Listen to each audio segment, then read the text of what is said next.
Bharat Ratna doctor Bhimrao Ambedkar को कोटि कोटि नमन। ये कार्यक्रम डॉक्टर भीमराव अंबेडकर के जीवन पर आधारित है, जहां भारत की जनता के प्रति उनके योगदानों को पूरी सजगता से चित्रित और रेखांकित करने का प्रयास है। कार्यक्रम में दिखाई गई घटनाएं लब्ध प्रतिष्ठ पुस्तकों से ली गई हैं। इस कार्यक्रम के जरिए चैनल की ओर से एक विश्वसनीय, सजग और सकारात्मक प्रयास है कि डॉक्टर बाबा साहेब भीमराव अंबेडकर के जीवन की संघर्ष यात्रा एवं गौरव गाथा पूरे आदर के साथ घर घर पहुंचे और उनके योगदानों से सभी संपूर्णता में परिचित और आह्लादित हों।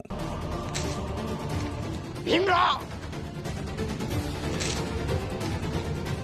क्या बदतमीजी है सर? ये बदतमीजी नहीं है, गर्व है मुझे मेरी जात पर। गर्व है कि मैं जो हूं वो हूं। गर्व रहेगा इस बात पर कि क्षणिक लाभ के लिए मैंने कभी अपनी पहचान नहीं छुपाई। शिक्षा प्राप्ति के लिए तो बिल्कुल नहीं।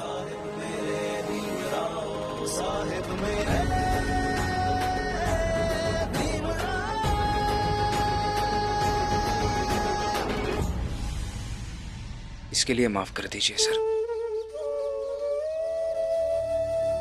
मेरे गुरुओं का सिलेबस खत्म हो चुका है इतनी जल्दी।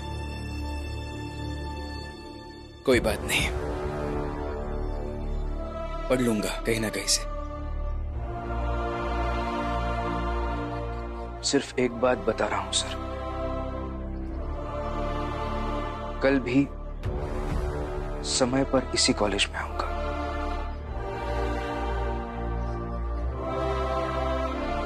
फिर चाहे ये लोग मुझे पढ़ा है या ना पढ़ा है।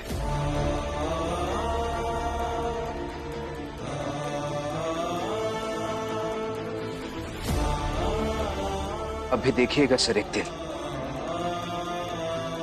दिन मेरी जात के बच्चों को पढ़ने के लिए मेरे जितना संघर्ष नहीं करना पड़ेगा।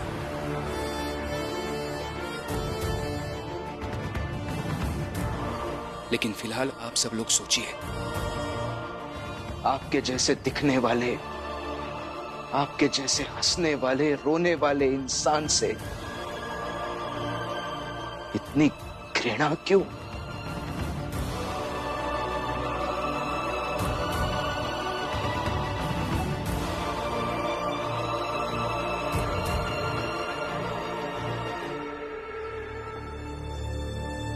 भीमराव ने जो कहा उस बात पर आपको सोचना जरूर चाहिए।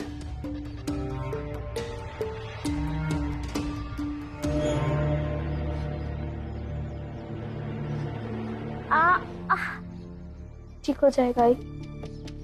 क्या हो रहा है यहाँ? देखो,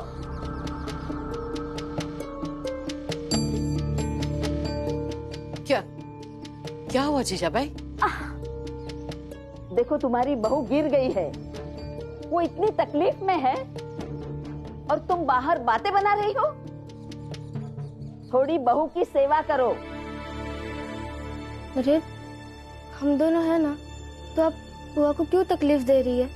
तुम दोनों सास का ख्याल रखो, बुढ़िया घर का काम कर लेगी। तमीज से बात करो। तुम मुझे तमीज सिखाओगी? पूरी जिंदगी ससुराल छोड़कर यहाँ पड़ी हो, ये कहाँ की तमीज है? आपको इससे मतलब? मुझे मतलब है। देखिए, आप हमारी बुआ से ऐसे बात नहीं कर सकती है। देखो रमा, बुआ ने कुछ पूछा है, मैं उसे जवाब दे रही हूँ। मुझे मतलब है, यदि तुम इस घर में नहीं रहती तो राम जी और जीजाबाई के संबंध अच्छे रहते।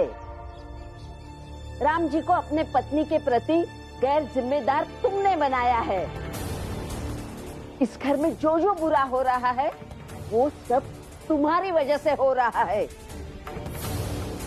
और ये रमा और भीम किसी की सुनते नहीं, वो भी तुम्हारी वजह से। जीजाबाई की बर्बाद जिंदगी की जिम्मेदार तुम हो। क्या पता भीमाबाई को भी तुमने ही मारा होगा।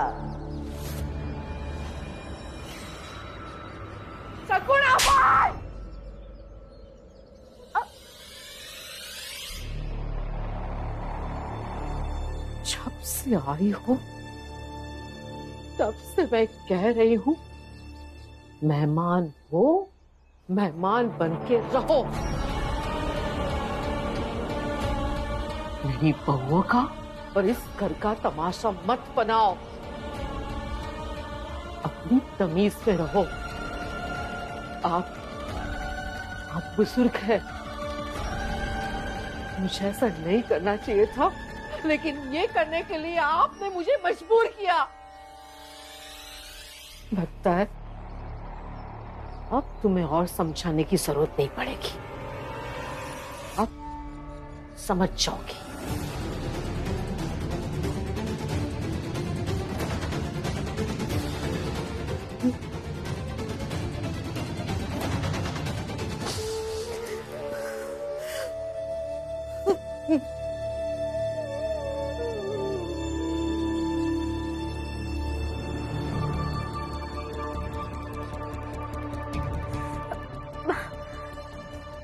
अरे ले चलो। अब आराम कीजिए आई। लक्ष्मी, तुम बाहर जाओ।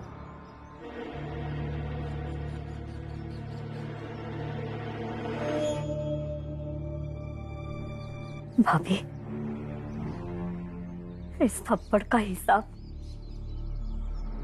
मैं लेकर रहूंगी। जीजाबाई, हर चीज का हिसाब तुरंत नहीं करना चाहिए। इस थप्पड़ को मैं इतना बड़ा बनाऊंगी कि पहली बार पूरे घर वाले तुम्हारे सामने झुकेंगे।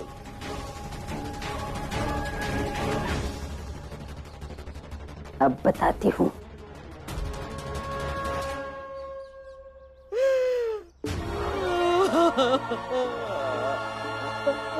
बुआ, तो जाइए ना।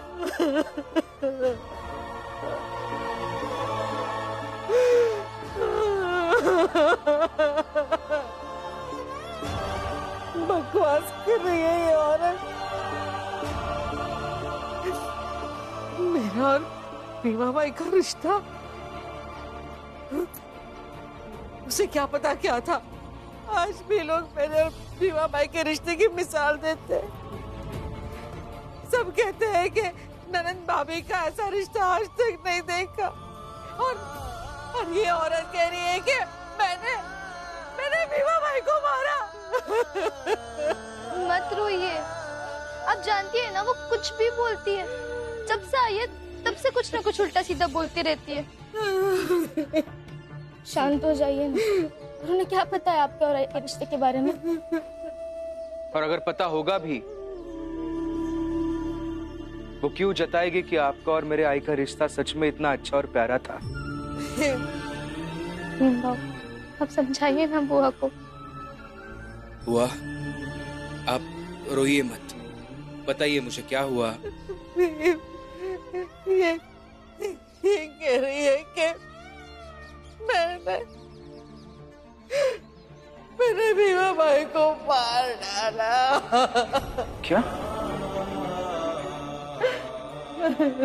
हाँ।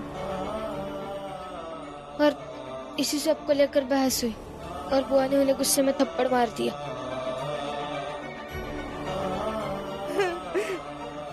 ऐसा बोलेगी तो मैं उसे और मारूंगी भी।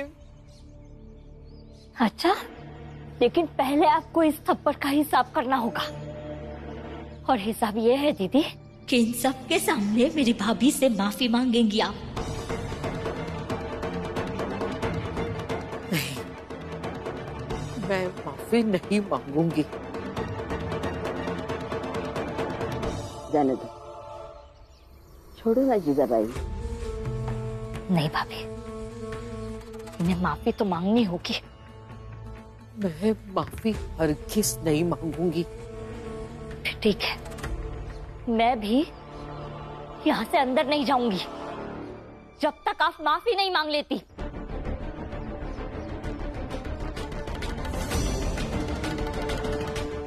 बुआ, अब अंदर चलिए, उठिए, चलिए अंदर चलते हैं। रुको भीम, सब कहते हैं हर बात में तुम फैसला करते हो। अब क्या हुआ? अंदर चलती है। अंदर